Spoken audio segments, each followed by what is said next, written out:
அனைவருக்கும் வணக்கம். எல்லாம் நல்லா இருக்கீங்களா? நிச்சயமாக நம்மலாம் நல்ல மனசு வருவாங்க, நல்லா இருப்போம்.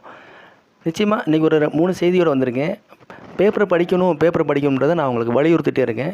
ஏன் பேப்பர் படிக்கணும் அப்படின்னா, தமிழ் எழுத்துக்கள் நல்லா தெரியும், அதே மாதிரி செய்திகளே நம்ம தெரிஞ்சுக்கலாம். இன்றைய 3 செய்தி என்னென்னா, சிறுவர்கள் வாகனங்கள் ஓட்டுவது பெற்றோர் ஊக்குவிக்கக்கூடாதுன்னு போட்டிருக்காங்க.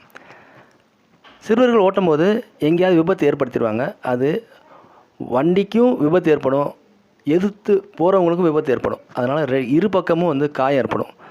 அப்படி காயம் ஏற்படுத்தினால் அந்த வாகனத்தின் உரிமையை ரத்து செய்யப்படும். ஆர்சி புக்கு ரத்து செய்யப்படும். அது போக அபராத தொகையாக 25,000 கட்டணும்னு சொல்கிறாங்க. அதனால் சிறுவர்களுக்கு 18 வயதுக்கு கீழே உள்ளவங்களுக்கு வண்டி கொடுக்க வேணாம்னு செய்தி வந்திருக்கு. நமக்கு அடுத்த செய்தி என்னென்னா, இறந்த பிறகு எப்படி உயிரோடு வாழ்வது. உதாரணத்துக்கு சொல்லணும்னா, திருவள்ளுவர், ஔவையார், ராஜராஜ சோழன் இந்த மாதிரி